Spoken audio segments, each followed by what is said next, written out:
Fala, gurizada. Tudo certo? Beleza? Então, hoje é um clássico, gente. Hoje é uma obra definitiva. Não que as outras não sejam, mas essa é um clássico, né? É uma obra que ela define muito, não apenas o seu tempo, mas o nosso tempo. É uma obra universal. Sempre será uma obra contemporânea. A obra que inaugura no Brasil o realismo. A obra que ela é a virada de chave no projeto literário de Machado de Assis. Falamos então de Memórias Póstumas de Brás Cubas, do nosso grande escritor, o Joaquim Maria Machado de Assis, autor fluminense. E é exatamente com este ânimo aqui, que eu sou apaixonado por Machado de Assis e pelo romance Memórias Póstumas de Brás Cubas, que a gente precisa fazer alguma retomada de algumas, pelo menos lembranças de algumas características do projeto de Machado de Assis. Lembrando que o autor nos anos 80, então um romance que ele é, como eu falei, inaugura o realismo no Brasil, né? Mas é um Machado de Assis que ele se mostra completamente diferente daquele anterior, né? Que até então havia editado seus romances no Rio de Janeiro. Então, marcas como o profundo psicologismo, a ironia, né, que é sofisticada de Machado de Assis.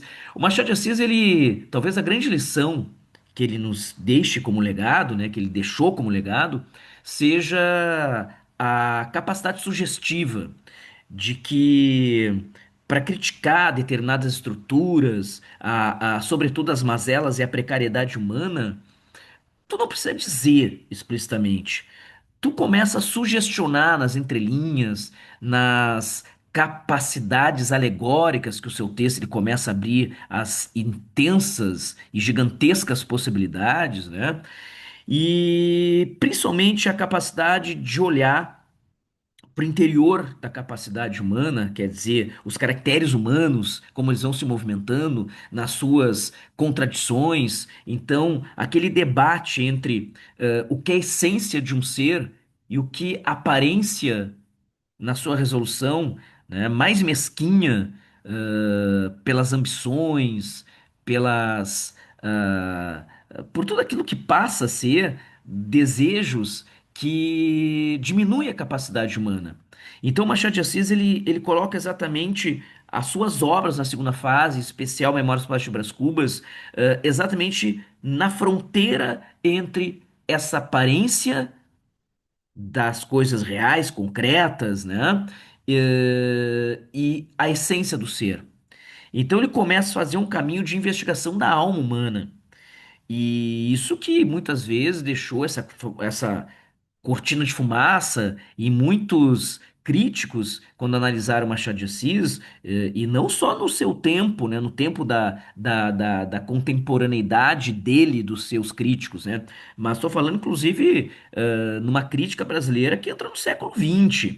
Né? Até os anos 50, 60 do século XX no Brasil, existiam críticos, por exemplo, que faziam algumas afirmativas, afirmavam, né, nas suas análises, que o Machado de Assis não era um autor que fazia as suas análises sociais, que fazia as suas críticas sociais, que é um grande equívoco, né? Porque o Machado de Assis, e aí já entrando na discussão do Remorso Pós-Brás Cubas, mas ele sempre deixou, né, acredito nas entrelinhas, na segunda fase dele, de que ele nunca foi um autor de enredos, propriamente dito, né? Daquela contingência de sequência de ações, que os românticos eram mestres nisso, né? Mas. Memórias Póstumas Cubas, assim como Dom Casmurro, Quincas Borba, né? O Esaú Jacó, Memorial de Ares, os seus contos da fase realista, né, ou pelo menos de tendências realistas, são obras, e aí falar do Memórias Póstumas Cubas, que os acontecimentos ou as sequências de enredo são muito menos importantes do que a atmosfera que atravessa o livro. E que atmosfera é essa? De extremas, intensas ambiguidades, né? Que perpassa toda a narrativa. Então, Machado de Assis é um autor que ele cria atmosferas. Então, mais do que, e aí o Machado é essa lição, né? talvez a mais poderosa, até para escritores e escritoras no Brasil, que são muitos herdeiros do Machado, né, e herdeiras de Machado de Assis, que o que menos importa é o que se conta, e sim como se conta. Então já abre, e a primeira informação que eu trago de Memórias de Brás Cubas é a questão do narrador. Porque os narradores de Machado de Assis, eles não são confiáveis. À medida que Memórias Póstumas de Brás Cubas é um narrador em primeira pessoa, que tem uma perspectiva viciada, unilateral, né? E que até o realismo europeu, ele sempre teve aquela marca, né, de criar narradores distantes, narradores em terceira pessoa, oniscientes. A distância faz o caminho, né, de diminuir, arrefecer, tirar, portanto, a capacidade mais pessoal do relato, né? A impessoalidade dos narradores de terceira pessoa. E o Machado de Assis, no seu primeiro romance realista, ele coloca o narrador em primeira pessoa. Agora, com um expediente que transita para uma outra discussão. O narrador está morto. Então, a morte, mesmo ele narrando em primeira pessoa, percebe então a grande ironia do Machado de Assis, que não é apenas a ironia na maneira de fazer a crítica à sociedade, à medida que ele não concorda com suas escolhas, né, e seus modelos de tempo e que são atuais, mas ele tem uma profunda ironia à própria estrutura narrativa. À medida que ele a fragmenta também. Esse romance, por exemplo, ele tem. São 160 capítulos, né? Então, quando o romance tradicional, em média, tem os seus, sei lá, 40, 50. Então, ele fragmenta demais a narrativa. Essa fragmentação, né, é uma forma também de ironia.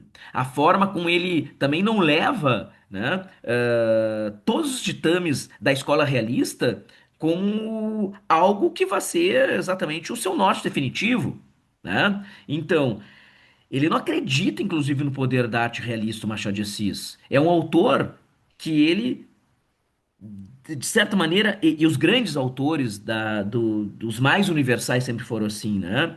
É tentar fixar as angústias da humanidade, a condição humana. Então, Machado de Assis é um autor existencialista, é um autor profundamente intimista, Machado de Assis, né? E o grande equívoco que quem pensa de que o Machado de Assis ele inaugurou romance social no Brasil, não, ele inaugurou romance psicológico. Romance social foi inaugurado pelo José de Alencar, autor romântico, grande escritor do romantismo, né? Com seus romances urbanos, seus romances históricos, seus romances regionalistas, né? Os seus romances indianistas. Então ele criou um estatuto, digamos, social na literatura brasileira, o Alencar, o romântico José de Alencar, o cearense e grande escritor. E o Machado de Assis, claro que ele não se furta desse profundo debate sobre a realidade social, lembrando assim, em última instância, né, que o Brás Cubas, que é o protagonista dessa obra, né, à medida que ele carrega as características dessa humanidade perversa, né, mas ele representa essa condição humana, mas ele é a representação de uma elite brasileira daquele segundo reinado, né? Então, o Brás Cubas é o legítimo representante dessa elite econômica e social do segundo reinado, que já era uma elite atrasada, né? À medida que buscava os caminhos de um capitalismo europeu, mas que mantinha uma base escravocrata na sua economia, né? Então, é o herdeiro mimado dessa elite, né? E como ele mesmo diz, né?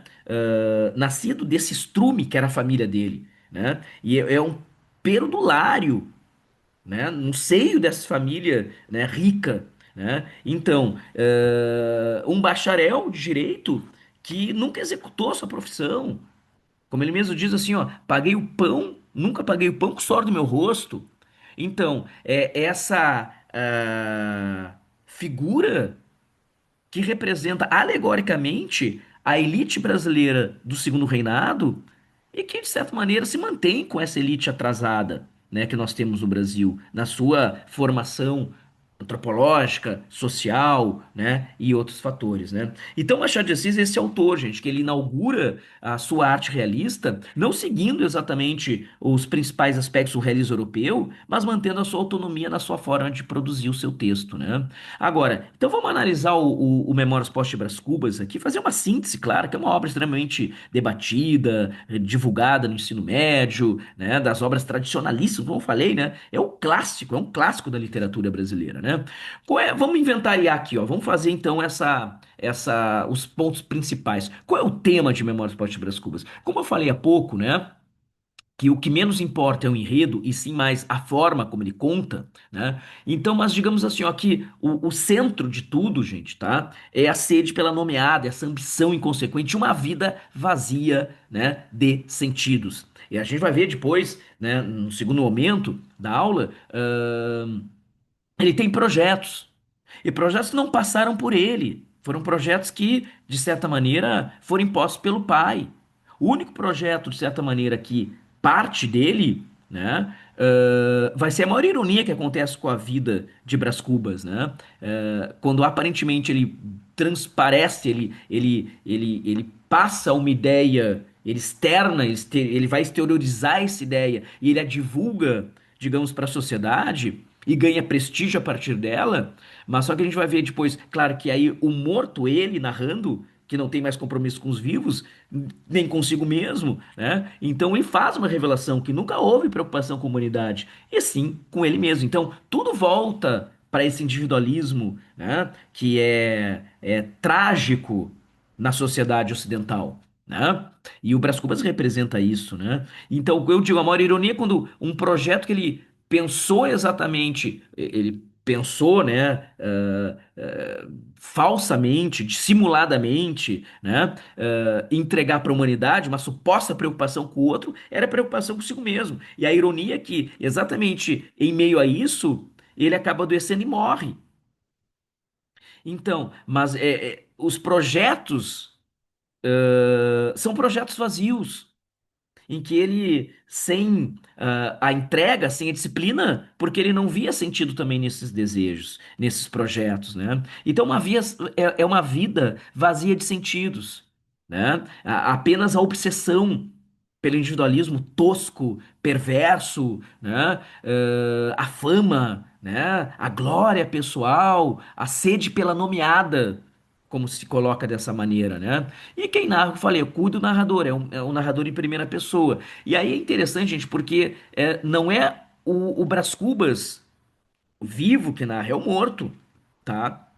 Então, de certa maneira, retrocede, tá? Então, as ações iniciam em 1869, que é o ano da morte de Brás Cubas, e aí então ele inicia lá no nascimento, que é em 1805.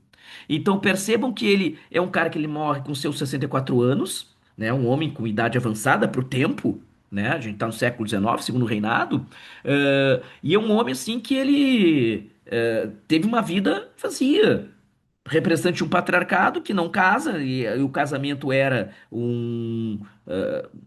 digamos, né, que o casamento do século XIX, naquele cenário, era um agente civilizatório. A pessoa não casava, estava fora, digamos, dos ditames sociais, né? Perdia prestígio. Para um homem, imagina para uma mulher, então, uma sociedade patriarcal, uma sociedade misógina, uma sociedade, portanto, que impunha essas regras, né? Então, só que há ele começa pelo final. Então, como eu falei quando eu falei que a narrativa é fragmentada, essa é uma máxima. Não tem aquela suposta, como os realistas gostavam de trabalhar, a linearidade cronológica, que é a expectativa tradicional que nós, leitores, temos com qualquer leitura que fazemos, né? Que é a obra tem que ter o início, meio e fim. Causa e consequência. O Machado de Assis, então, na sua fase realista, o que que ele faz? Ele cria fragmentos, ele fragmenta o texto. As narrativas, elas começam ou pelo meio ou pelo final. Memórias Póstumas Cubas começa pelo final. É a morte do protagonista que ele acaba narrando. E ele explica o porquê ele narra, a gente vai discutir isso. O espaço é Rio de Janeiro, Machado de Assis nunca saiu do Rio de Janeiro, né? Como grande alegoria de Brasil, daí a contemporaneidade, né? Porque quando o autor ele investiga a condição humana, gente, tá? As coisas todas pessoas podem mudar, as guerras, né, os entreveros, as revoluções tecnológicas, mas a alma humana não muda. Ela não muda, gente. É o que integra os grandes nomes, né, da literatura ocidental, que a gente vai ter em língua portuguesa, Camões, né, Fernando Pessoa, Saramago, ou os grandes nomes da literatura universal, Cervantes, Proust, ah, Kafka, os grandes nomes da literatura universal, William Shakespeare, gente, tá todos eles, tá? Então, as obras são extremamente atuais, esses autores, passados inclusive os seus tempos, a sua sociedade, surgem novas possibilidades, novas filosofias, novas orientações comportamentais, econômicas, de fundo histórico, não importa, mas a alma humana tá ali, com as suas mesmas fraquezas, com as suas mesmas mesquinharias, com as suas mesmas vicissitudes, com tudo aquilo que pode ser a trazer o bem, mas a trazer o mal, né? Então, o Rio de Janeiro é exatamente essa alegoria espacial do mundo em Machado de Assis, tá? E do Brasil, claro, falando de Brasil, né? Eu já vou voltar para esse projeto de vida. Antes, eu quero dizer uma coisa que é importante. Como ele começa pela fragmentação, e esse é um dos pontos mais debatidos no universo machadiano, gente, tá? Quando se coloca em roda a discussão de Memórias Post Brás Cubas, né? Mas aqui, gente, tá? Tem vários personagens, que a gente também vai discutir isso na sequência, tá? Mas a obra começa com uma dedicatória. Quando eu falo que há uma ironia do autor, né, ao próprio estilo, gente, ele desconstrói a narrativa. Então, Machado de Assis ele tem uma capacidade extremamente moderna, tá?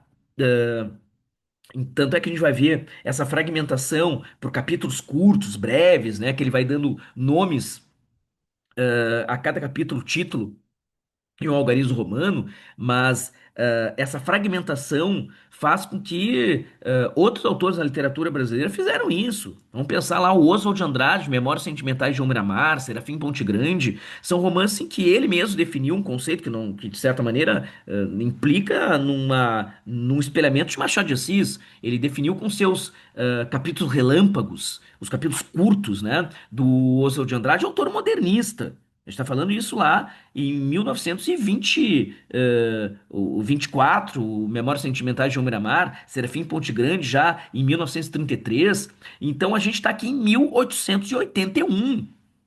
Então a gente tem que ver o que representa e dar exatamente, né, o devido reconhecimento ao que representa Machado de Assis na literatura brasileira e ocidental.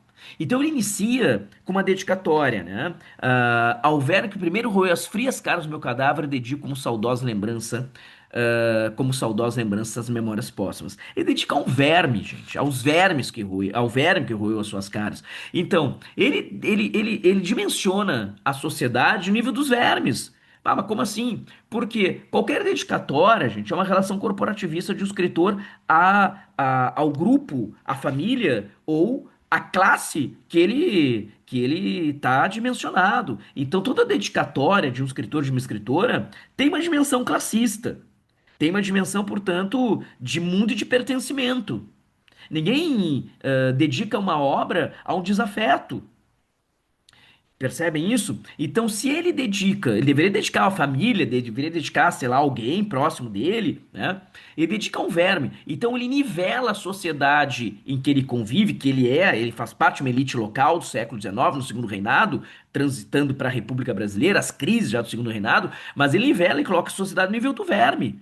E o apodrecimento muscular dele, gente, tá? Físico, ao longo da obra, se dá ah, com o apodrecimento do que ele denuncia, que é a condição humana do que ele faz parte, que ele pertence a uma elite, essa elite apodrece com ele mesmo. Né? Então, essa é a crítica indireta do Machado de Assis. Esse é o estilo machadiano, vigoroso estilo machadiano, né? Em que mais valem as sugestões do que exatamente aquilo que é explicitado. Cuidem bem isso, né, gente, tá? E a ironia do Machado de Assis, né, que estabelece cada vez mais com intensidade. Aí tem um capítulo, gente, que ele fala ao leitor, né? Tá? Claro, né, que ele começa a falar exatamente nesse capítulo, né, que ele fala que ele explica o seu estilo, tá?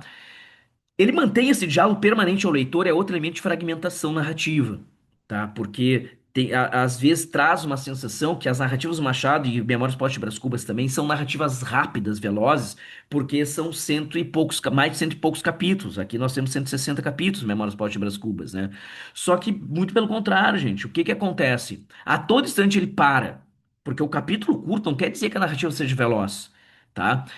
Porque ele para pelas digressões dele, narrador, as lembranças, já que é o morto que começa a lembrar, né? A conversa permanente com o leitor, profundo psicologismo. Então tudo concorre para a narrativa ser lenta. E aí entra em acordo com a narrativa dos realistas, narrativa lenta, né, pausada, né, e tudo mais, né? E ele explica o estilo, dizendo assim, escrevia com a pena da galhofa, as suas memórias, né? Galhofa é humor e a tinta da melancolia. E não é difícil antever o que poderia ser esse conúbio. Então o que ele coloca ali, gente? A galhofa é humor, ironia, melancolia ou pessimismo. Ironia e pessimismo está sempre junto em Machado de Assis. Então, a primeira obra, o Machado, na voz do narrador Brás Cubas, ele vai definindo muito do seu estilo, né, gente? Antes do capítulo Delírio, tem um capítulo aqui que é esse óbito do leitor, né? Que ele explica que, na realidade, em primeiro lugar, ele não é propriamente um autor defunto, sim um defunto autor. Isso é muito importante, né? Que ele se torna apenas autor depois da morte, né? E ainda nesse óbito do leitor, gente, que é o primeiro capítulo do romance, esclarece que ele faleceu, então, às 2 horas da tarde, uma sexta-feira de 1869, o mês de agosto, né? Na sua bela chácara de Catumbi, no Rio de Janeiro. E ele diz, contava ele com 64 anos, né? Acompanhado do cemitério por 11 amigos. Percebe nas entrelinhas, 11 amigos, então, ele não era popular, o Brás Cubas, um homem que tinha dinheiro, né? Que fez uma vida no Rio de Janeiro, né? Mas ele, apenas 11 amigos, e aí uma revelação que ele faz, né? Ele diz, chovia uma chuvinha miúda, triste e constante. E um dos amigos encarregava-se de fazer-lhe um discurso de despedida. Pô, então ele tinha prestígio, só que ele pagou para esse cara fazer o discurso, gente. Então é um narrador volúvel. Aquilo que ele diz em seguida. Tá? Então a ironia do discurso do Brás Cubas, gente, de um dos 11 amigos, ela se torna clara quando há essa revelação, né? Só que ela se torna assim, ó, chega a ser piegas, sabe? Reles, é uma coisa baixa, inclusive, né? E melancólica, né?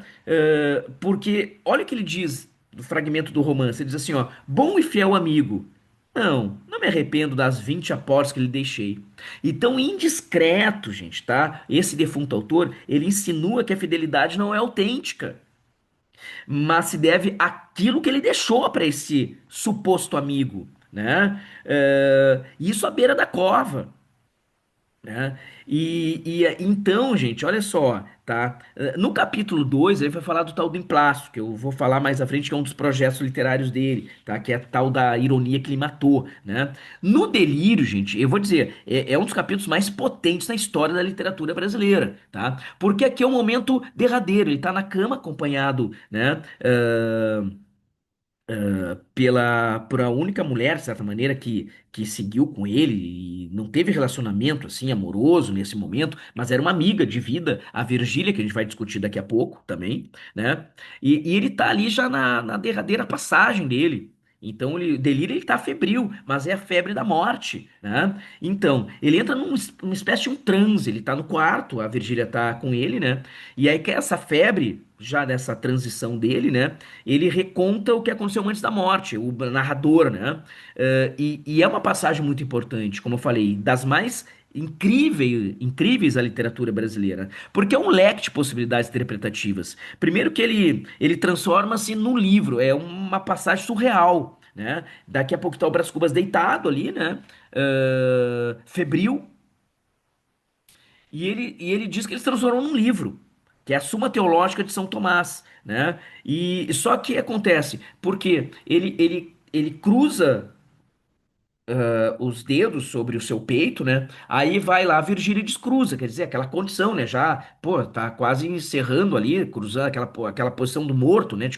As mãos cruzadas sobre o peito. Então, ele cruza E ela descruza. E ele vai lá, ele cruza e ela descruza. Então ele sente que é um livro que tá abrindo e fechando. Cara, é uma viagem o Memórias Póstumas de Brás Cubas. Machado de Assis é um autor, assim, ó, é incrível o que ele faz, né? Então, essa ação de abrir e fechar, e aí ele diz que ele se transformou num livro específico, que é o livro da Suma Teológica de São Tomás, né? Só que aí entra a ficção, que é o delírio propriamente dito, né? E aí um elemento fantástico instaura-se na narrativa, que já instaurou porque o tal do quem narra é ele morto. Ele narra, ele diz assim, ó, eu conto a história por um fastio na morte, que é um tédio à morte. Então ele acaba, de certa maneira, narrando por tédio, né? A ironia do Machado de Assis, né, que atravessa o livro. E aí todo o absurdo acontece, né? Porque ele fica entre o sonho e a realidade, na dimensão dessa transição dos últimos momentos do homem que está agonizando, né? E o delírio de um moribundo, né? E então, só que aí num outro momento, gente, tá? Então ele tá às costas de hipopótamo, que na realidade era o gato da casa, né? Que era o gato sultão, que daqui a pouquinho ele se transforma no delírio, o hipopótamo. Ele monta as costas do hipopótamo e nessa cavalgada ele vai até o fundo dos séculos, né? E tem uma sensação de frio, muito frio, é a morte que está chegando nesse delírio, né? Até que ele vê um vulto, né? Imenso, gigantesco à sua frente, e é uma mulher. E essa mulher se identifica como Pandora, né?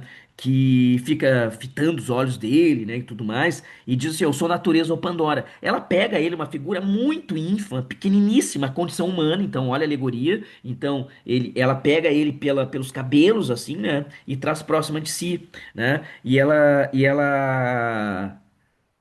começa a ameaçar ele, né? Inclusive, ela diz assim: ela esclarece que ela vai retirar dele o que ela lhe emprestou, que é a vida. Quando ele percebe que a vida está sendo tirada, ele chega a fazer apelos: me dá mais tempo e tudo mais. Ela diz que não.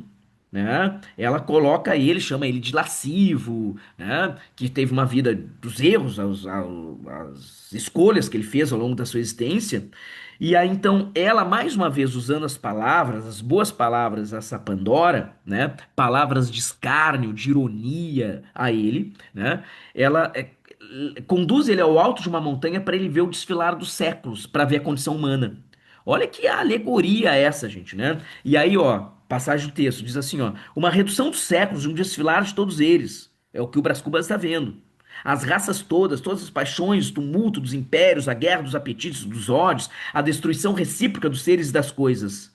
Ela define o estatuto universal do homem, da humanidade inteira, como o egoísmo e a conservação. Então, o que que ele via ali, gente? Ele via que o homem, ele se mantém, né, pela ambição e pela tentando conservar a sua condição, o seu individualismo, né? E o que que ele vê no passar dos séculos, né? Como diz lá o texto: flagelos, misérias, cobiça, cólera, inveja, ambição, fome, vaidade, melancolia, riqueza, agitando o homem como um chocalho até destruí-lo como um farrapo. Então a regra é o egoísmo, é o individualismo. Então o projeto Machado de Assis é criticar exatamente essa concepção burguesa de mundo, pequena, média ou alta, que é o individualismo, né? Tudo voltado para essa capacidade parasitária do homem sobre o próprio homem, que busca conservar os seus instintos através da ambição desmedida, as paixões com todas as suas variedades do mal, né? Que devora o homem, de certa maneira, e busca individualmente apenas o prazer que é o sonho, a quimera da felicidade individual. Só que a escolha individual impacta sempre na coletividade, já dizia o filósofo Sartre, né? Então, esse delírio, gente, do Brás Cubas, esse capítulo, expõe pela pena machadiana, pelo seu relato, né, as características da humanidade, que ultrapassam os tempos, né, e que só reforça nas escolhas humanas ao longo dos mais diversos períodos, né, e eras, os sofrimentos, as escolhas humanas, as paixões humanas, que nada mais é do que a profunda precariedade de existir. É um capítulo muito importante, que é o delírio da morte do Brás Cubas, né? Então, cuidem isso. Tem várias outras coisas. Olha como ele trabalha aqui, né, gente? A questão da fragmentação do seu estilo, né? Ele vai fragmentando o seu texto, né? Tem uma outra passagem aqui, ó, deixa eu trazer para vocês. Olha, deixa eu colocar aqui, ó, tá? Só para discutir o texto, Machado de Assis, de como não me tornei ministro de Estado. Aí já entra, inclusive, uma das que eu já vou construir um pouquinho minimamente a lógica linear do enredo, gente, tá? Mas assim, ó, esse capítulo, tu começa a olhar isso aqui, ó, é estranho esse capítulo, né? Porque tu olha, ele tem o quê, tá? São apenas pontilhados ali, né? São os pontinhos, parece joguinho aquele o joguinho do rato, né? Então, esse capítulo ele fala de como não me tornei ministro de Estado, né? E tem um capítulo posterior, gente, que é também interessante, né? Esse é o capítulo 139, o Algarismo Romano, e sempre o título, como eu falei para vocês. O capítulo 140, o título, olha só, que explica o anterior. Título que explica o capítulo anterior. Esse é o capítulo 140 da obra, gente, do Machado de Assis, tá? Aí, pô, aí tu fica naquela assim, tá, mas que esse cara tá querendo dizer aqui no capítulo 140, né? O 139. Só o capítulo 140, gente, só separar aqui, ó, só para ler, para que você tenha uma ideia, como ele brinca, gente, com a narrativa. E a narrativa e o próprio leitor, ele vai brincando com o leitor, gente. Isso é uma coisa que é muito interessante, a maneira como ele vai escolhendo, né? Então, só o início do capítulo. O 139 é isso aqui. Então, fica ali, tá, mas o que que ele quer dizer de como não me tornei ministro de Estado, né? Então, olha o 105 o 140, o início, tá? Que explica o anterior. Há coisas que melhor se dizem calando, tal é a matéria do capítulo anterior. Pode entendê-los os ambiciosos, malogrados, quer dizer, quem não atingiu exatamente o objetivo, né? Então tem inúmeras formas da gente analisar esse capítulo, né? Talvez os pontos lugar de palavras aí, gente, tá? E a curiosa ausência de um discurso seja motivado pela simples capacidade ou incapacidade de dizê-lo, né? Porque como ele não consegue explicar o motivo, ele não tem que dizer, né? Porque ele não foi ministro, né? Absoluta falta de explicação é o motivo mais óbvio. Outra é a sensação de vazio, né? E é o fruto da incapacidade dele mesmo. Então, Machado de Assis, gente, ele brinca graficamente com o seu relato. Ele é muito moderno, Machado de Assis. Então, eu insisto, a ironia não é apenas como ele critica a sociedade, é ao leitor e a própria narrativa do Machado, tá? Vamos dar uma olhadinha aqui, ó, nos projetos do autor, gente, pelo menos alguma lembrança daquilo que passa a ser o enredo do livro, né? Gente, olha só, o Brás Cubas, ele sempre foi um menino terrível, um menino diabo, como ele chega a dizer, né? Então, é a personagem, assim, ó, digamos, o maior canalha da literatura brasileira é ele, gente, tá? Talvez alguém se aproxime, alguma coisa próxima, assim, tá? Seja o Paulo Honório, lá do São Bernardo Graciano Ramos, obra lá de 1953, do modernismo brasileiro, né? Do romance de 30. Mas o Brás Cubas é o maior canalha que a gente conhece, né? Dissimulado, né? Então ele diz uma coisa buscando outra. Então, uma vida, gente, tá? Malograda, é uma vida, portanto, sem sentido. É, digamos, os primeiros projetos surgiram o amor, o desejo, né? E aí, o primeiro projeto de amor, menino, né? Ainda adolescente, boca aberta, ele vai transformar isso, essa boca abertice, gente, tá? Numa dissimulação terrível, tá? Mas no início ele é ingênuo. Como qualquer jovem acaba sendo quando está sendo desafiado pelas coisas do mundo, né, nas suas primeiras instâncias de inauguração. Então, foi a Marcela, que era uma cortesã, uma prostituta, que não, obviamente, uma prostituta, e aí não é nenhuma, não é nada que estabeleça como uma crítica, apenas é uma delimitação da sua profissão, da sua função, né? Que ela vive pelo prazer, ela mercantiliza o prazer, né? Então não tem profissionalmente, né? Uma coisa é a profissão, é a função como prostituta, outra coisa, como a cortesã, né? Outra coisa é a sua vida pessoal. São matérias, pautas diferentes, né? Distintas. Então, ela conheceu o Brás Cubas como cortesã. Ele acreditou que ela lhe amava e é obviamente que não. Só o que que faz o ingênuo Brás Cubas? Começa a lhe dar presentes, mimos, até que acaba dando uma joia caríssima para ela. O pai faz uma intervenção, manda ele para Europa. Acabou com aquela persão do filho, né? E aí que ele vai ter a formação, como vai cursar direito em Portugal, em Coimbra. Não, ele nem sabe como ele concluiu a graduação, tá? Então, tanto é que ele chega a dizer, fiz romantismo prático e liberalismo teórico, né? Pelas questões do tempo. Então ele só retorna ao Brasil a pedido do pai. Nunca exerceu a profissão, porque a mãe dele estava à beira da morte e ela poderia morrer e o filho não estar no Rio de Janeiro, né? Aí quando ele retorna, tá? Mas o primeiro amor vem a Marcela, que ele reencontra depois, quando ele retorna, né? E a encontra exatamente numa lojinha lá, quando ele quebrou o vidro do relógio dele, que é relógio de bolso, né, e tudo mais. Ele entra numa loja para consertar o relógio e ele revê, né, a Marcela atendendo no balcão.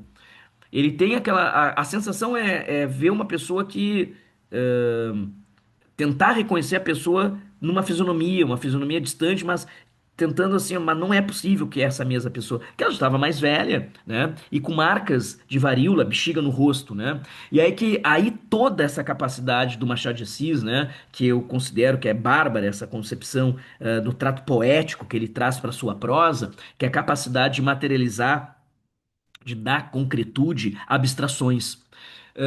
Bah, mas o que que é isso?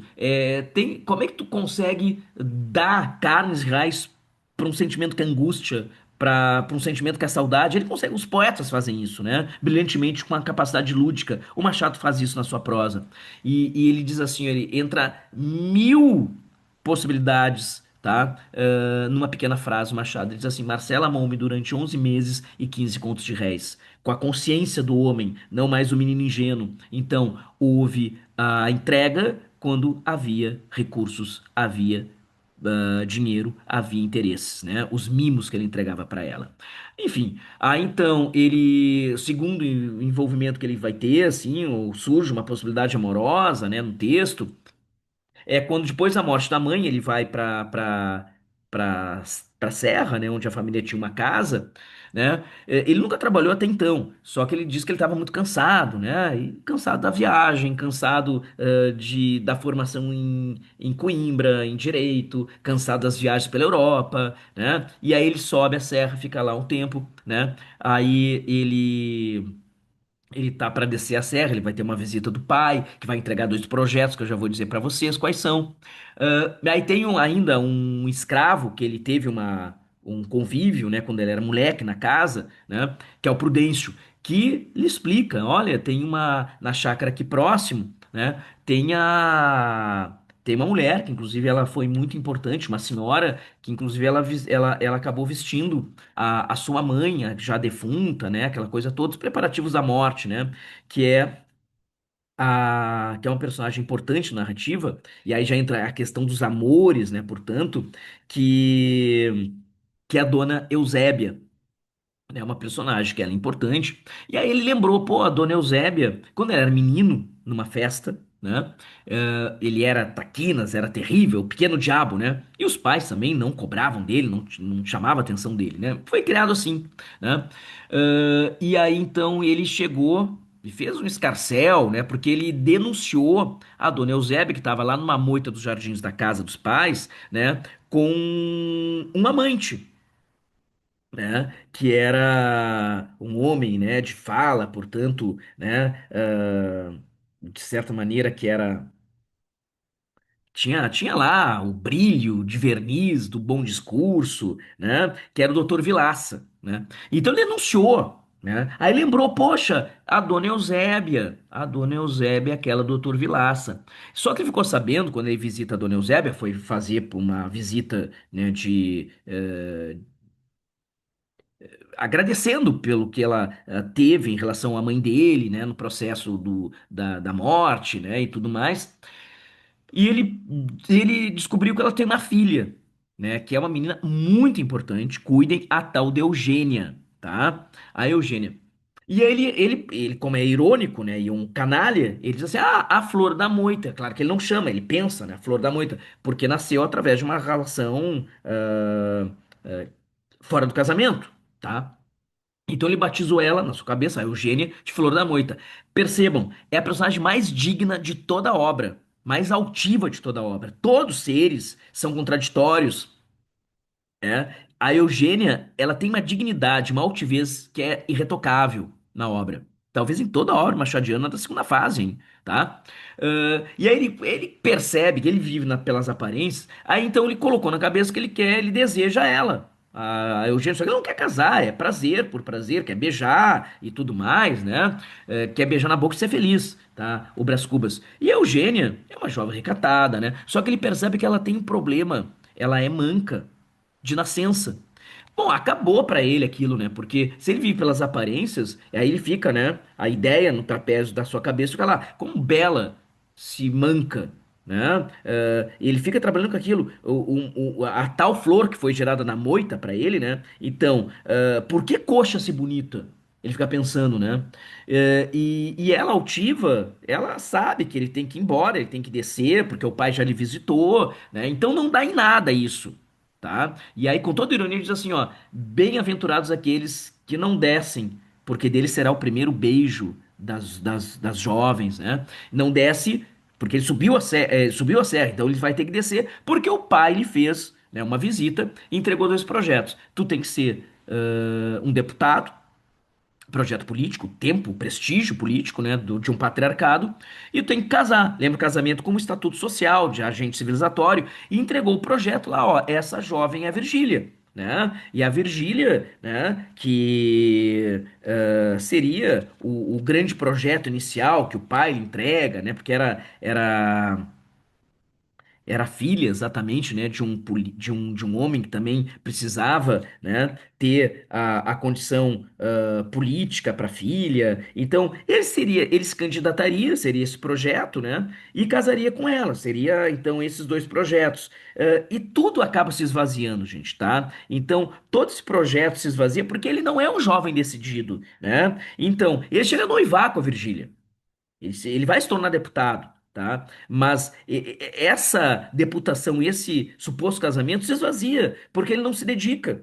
Então sempre vão surgir outros homens que são mais decididos do que ele, né? Então,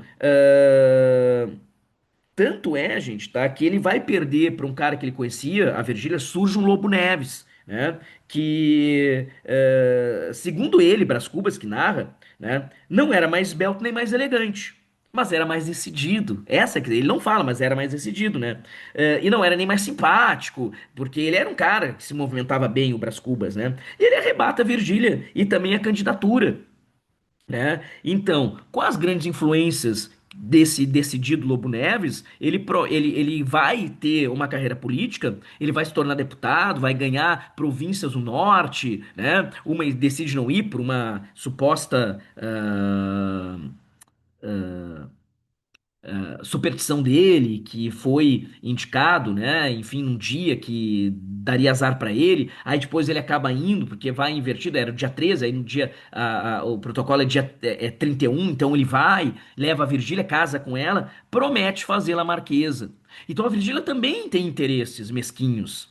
E ele reencontra a Virgília, olha só, né? Quando eles retornam, ela já casada com o Lobo Neves, percebe então um triângulo amoroso ali, gente, tá abaixo aqui, um dos triângulos amorosos mais conhecidos da literatura brasileira, um trissal, vamos pensar dessa maneira, né? Então aqui, ó, e aqui os chifrinhos ali, o corninho, né, do Lobo Neves, né? Porque o Brás Cubas, quando ela retorna ao Rio de Janeiro, né, ele vindo da província do Norte com ela vai ter uma relação adúltera com o Brás Cubas, né?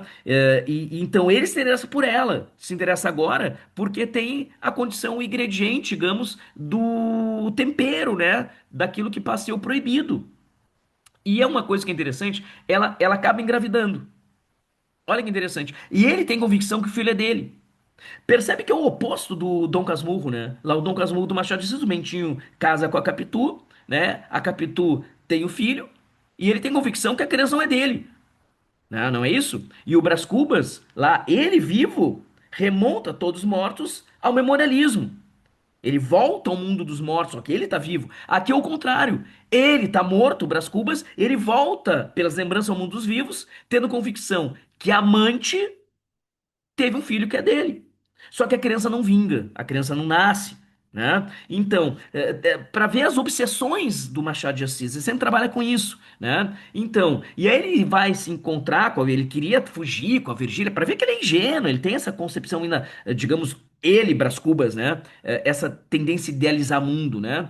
Mesmo construindo essa canalice dele, né? Então ele chega a dizer pra Virgília, bah, vamos embora, vamos fugir. E ela muito centrada, que ela tem muito a perder, porque ela a projeção política que o Lobo Neves lhe dá, né? O mundo de encantamentos, de possibilidades, né? Que a deputação e ele vai atingir o cargo de ministro, não assume o Lobo Neves, né? Morre nas cadeiras ministeriais, né?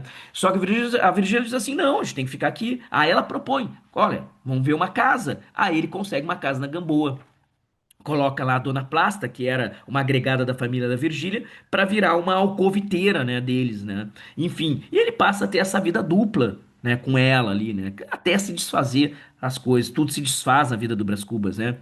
E a última que surgiu como interesse é a Eulália, a Inha Loló, que era filha, né, uma jovem, né, uma origem mais humilde, né, e que ela era filha também de um poderia ser uma excelente esposa para ele, né? Foi até quem insistiu muito foi a irmã do Brás Cubas, a Sabina, né? Que é a Eulália, portanto, porque ela tinha uma condição assim que não era de tanta projeção na sociedade, né? E tudo mais. E a Inha Loló, ela acaba morrendo, gente, muito jovem, né? Por aquela onda de febre amarela que teve no Rio de Janeiro, né? E só que ela tinha uma vergonha do pai, né? A Inha Loló. Porque o pai era um cara que não tinha muitos os hábitos, né, da elite, gostava, por exemplo, de rinha de galo, briga de galo e tudo mais, né? Então, aí até aparece aqui a condição de algumas personagens que são interessantes, mas a vida frustrada do Brás Cubas, né? Inclusive em relação aos amores, né? Então aqui, ó, o pai de Eulalie, que é o Damasceno, né? Então cria algumas situações de constrangimento e de choque porque fica bem claro que o Brás Cubas faz parte dessa elite, ele representa essa elite, né? Então a vida do Brás Cubas se tornou uma vida vazia na questão do desejo, do amor, né? Então, apenas a nomeada, apenas a busca, que ele se tornou deputado, um deputado assim, ó, enfadonho, gente, também perde mandato, porque ele fazia assim, quando ele fazia os seus discursos, é um discurso assim, ó, que na Câmara dos Deputados, né, que de certa maneira não acrescentavam absolutamente nada, né? Os seus pares chegavam a dormir, era monótono demais o discurso do Brás Cubas, as propostas insólitas que ele fazia, e ele se desinteressa, como tudo ele se desinteressa, sem a sua disciplina, né? A sua entrega, então ele também perdeu o mandato político, né? E aí ele lamenta demais, olha só, né? Quando o Lobo Neves atingiu o posto de ministro, só que ele morreu às vésperas de assumir o posto, né? E o Brás Cubas teve prazer. O prazer dele foi que o Lobo Neves não atingiu o ministério. É assim, gente. Então, é essa figura que o Brás Cubas ele representa, que é essa síntese da precariedade humana, né?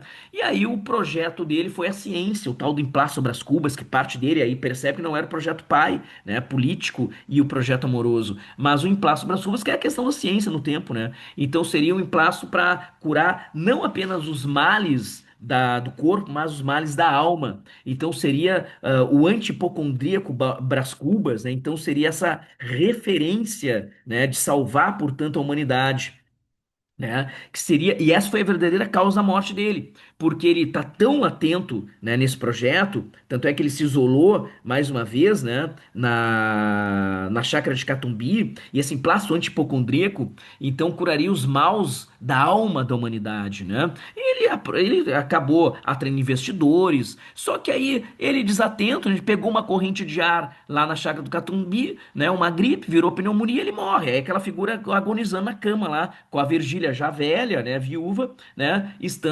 acompanhando ele, né? Então, só que ele morto, ele diz assim, ó, que ele nunca desejou, né, ajudar ninguém. Ele queria ver em letras garrafais de todas as farmácias o nome Brás Cubas em letras graúdas e garrafais. Então ele queria, era nomeada, ser reconhecido, né, pelo projeto e não o projeto auxiliando alguém. Esse é o Brás Cubas, né, gente, tá? Então, tem uma passagem que também eu quero destacar aqui, gente, tá? Que é interessante, tá? Que é o Prudêncio. E tem dois, o Prudêncio, aquele que avisou que a dona Eusébia estava lá, portanto, né, na chácara, próxima chácara da família, que já devia ajudado a mãe no processo, né, da morte e tudo mais, o ritual, né, e tudo, enfim. Aí ele foi lá, né? Só que o Prudêncio, ele conhecia o Prudêncio, aí o Prudêncio, gente, é uma personagem interessante, porque ele teve uma criação, era um menino, né? Também com o Brás Cubas, né? Só que o Prudêncio, esse é o ponto interessante, né? Ele aparece, tá? Num capítulo, gente, tá? Que é, eu acho que é o capítulo, é bem início da obra, o capítulo 11. Deixa eu pegar aqui no livro, tá? Que ele aparece, que ele tá falando aqui, ó, que é o pai, o menino é pai do homem. Ele diz assim, ó, o Brás Cubas, cresci. E nisso que é que a família não interveio. Cresci naturalmente como cresciam as magnólias e os gatos, né? Aí então ele começa a falar, né, que ele ganhou a alcunha de menino diabo, que ele aprontava, era terrível, batia até nas escravas, né? E tinha, aí ele fala do menino, né, que o Prudêncio, o moleque de casa, era o meu cavalo de todos os dias. Punha as mãos no chão, recebia um cordel nos queixos, à guisa de freio. Eu trepava ali ao dorso, com uma varinha na mão, fustigava, dava 1000 voltas a um e outro lado, e ele obedecia. Algumas vezes gemendo, mas obedecia sem dizer palavra, ou quando muito ai, nhonhô, ao que eu retorquia, aos berros. Cala a boca, besta! Era assim, era aos coices e aos berros que ele tratava o menino Prudêncio. E ele reencontra o Prudêncio quando depois ele volta ao Rio de Janeiro, passa um tempo, né? E aí é o capítulo que tá ali, gente, tá? Que eu já destaquei para vocês, né? Que é o capítulo ah, em que ele vai rever o escravo Prudêncio, né? E que é o chamado Vergalho. Ele encontra o Prudêncio no Rio de Janeiro, em uma das ruelinhas do centro do Rio, né? E ele já é livre, então o escravo liberto, tá? Foi libertado pelo pai, o pai do Brás Cubas, né? Então ele tá exatamente no Rio de Janeiro e ele tem um escravo. Olha que interessante isso, a passagem, deixa eu trazer para vocês aqui, ó, tá? E então, Prudêncio, no capítulo 11, a origem, né? Sendo uma tortura psicológica e física pelo seu senhor, menino, que é o menino Diabo Brás Cubas. E nesse capítulo, então, gente, tá? Ele reencontra o escravo na condição de alforriado, né? E ele está se vingando dos maus tratos, impondo ao escravo. Ele tem um escravo que, ex-escravo, liberto, que para ter visibilidade social, ele tem um escravo, que o estatuto era esse, tinha poder que tinha escravo na sociedade senhorio escravocrata, né? Então, o que que fica uma advertência implícita aí, gente, né? Que o Machado de Assis, ele asserte que violência gera violência. E qual seria a vingança dele, o Homem Livre? Porque o Brás Cubas, quando vê ele com aquele vergalho, que é o chicote na mão, batendo e torturando um escravo, como ele foi, o Prudêncio, ele diz assim, ó, Prudêncio, para! O que que Prudêncio deveria fazer? Se vingar do seu senhor, que ele é livre, como é o Brás Cubas agora. Ele deveria pegar o vergalho e ou assentar no outro, ou pelo menos devolver aqueles gritos. Cala a boca, cabeça! Ele não diz isso. O que que ele faz? Ele simplesmente ele baixa o vergalho e aceita a condição ainda servil, o servilismo àquele homem. Então, a questão da escravidão, gente, o Machado de Assis, ele vê de uma forma mais abrangente, uma questão além do físico, uma questão de alma, né? De como as pessoas entram no processo de subordinação, né? De recolhimento, de medo, de tortura psicológica, além da física, né? E de como a sociedade ela acaba gerando a partir da violência. Uma coisa que é fundamental, e aqui eu quero trazer vocês a penúltima informação, é o humanitismo, né? Que é uma personagem fundamental, que é o Quincas Borba, que era colega de escola, né? Do Brás Cubas, e ele ficou um tempo sem ver o Quincas, ele reencontra quando ele retorna ao Rio de Janeiro, depois de sua formação na Europa, e o Quincas Borba é um mendigo.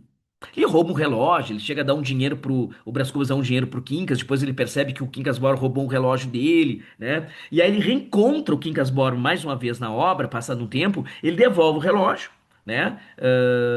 Ele escreveu uma carta para ele devolvendo o relógio, só que ele reencontra dizendo que ele recebeu uma fortuna em Barbacena. Lembra? Isso vai ser a discussão lá do segundo romance, o Quincas Borba. São completamente. Tem autonomia as obras, tá? Não é continuidade. Só que ele diz que ele desenvolveu uma filosofia. É o filósofo semilouco, né? E o que que é o humanitismo? Ele diz que o humanitismo há uma essência, uma alma, pensa, um nome que tu queira dar, uma abstração, que é humanitas. E que é compartilhado com a humanidade inteira, o humanitas. E sempre tem um lado bom e um lado ruim, em qualquer situação, né? Então, porque o humanitas não morre nunca, ele sempre sobrevive. A vida, mesmo a morte, gera uma outra vida. Percebe? A morte social de alguém pode gerar a vida de uma outra. Se eu especulo, eu roubo o dinheiro de alguém, eu ganho uma sobrevida econômica, quer dizer, a minha sobrevida ela existe pela morte do outro. Ou seja, o humanitismo, gente, a tal teoria do humanitismo, que tem até dança aí pelo Quincas Borba nesse romance, nada mais é, gente, uma configuração, né, do Machado de Assis, uma profunda ironia, né? Que é a visão aguda do Machado de Assis, é uma sátira impiedosa à ciência do tempo, às correntes cientificistas do tempo, né? Que é uma caricatura híbrida do positivismo do Comte, né? Do determinismo do Taine, daquele darwinismo social, né? Em que os fortes sobrevivem. Então, sempre o vencedor ele impõe alguma coisa ao vencido, né? Então, a morte não existe porque existe a sobrevida dos mais fortes. Então, na realidade, a coletividade sempre se coloca superior ao individual. Desculpa, o individualismo sempre se coloca superior às escolhas coletivas numa sociedade corrompida como essa que nós vivemos ainda, né? Essa é a atualidade do Machado. Então, o humanitismo ele é muito importante na figura do Quincas Borba. E termina o romance, gente, né, com aquela máxima, né, das negativas que é o balanço final, né? E entre a morte do Quincas e a minha, aí o capítulo ele diz, né, é uma longa entrecortada narrativa, né, gente, tá? Nesse capítulo que é o capítulo 160, o capítulo final, né? É o último do livro, né? Em que ele busca resumir a vida, gente. Tá? O Brás Cubas, pela negação, por um aspecto negativo. Quando ele diz, ó, não alcancei a celebridade do emplasto. Não fui califa. E ele não se casou, como ele fala, né? Não me casei, né? E não foi ministro. Ele faz um balanço negativo. Mas pelo humanitismo, a negatividade traz alguma coisa positiva. Lembra? Uma espécie de uma sobrevida, humanitas, né? Que mesmo na perda, alguém perde, mas outro ganha, né? Aí ele diz assim, ó, entretanto, ele observa ali, ó, olha só, verdade que ao lado dessas faltas, o negativo, como a boa fortuna de não comprar o pão que só do meu rosto, a herança, o cara nunca trabalhou, o vagabundo, é o herdeiro, é o perdulário, né, da sociedade, é o representante dessa elite atrasada do Brasil. Mas não padecia a morte da Dona Plasta. A Dona Plasta, aquela que cuidava da alcova lá, da casa, lá na Gamboa, que ele se encontrava lá com a Virgília, né? Nem a semidemência do Quincas Borba. Então, ele não teve isso. Só que a negativa última, né, somado umas coisas outras, ele vai dizer assim, ó, todo ceticismo possível, né? E o desprezo narrador pela condição humana. E aí ele diz: não tive filhos, não transmiti numa criatura o legado de nossa miséria. O pessimismo de Machado de Assis, ele é explícito, ele é muito intenso. Eu diria mais do que esse pessimismo, há uma glorificação do nada, o natificante, o niilismo.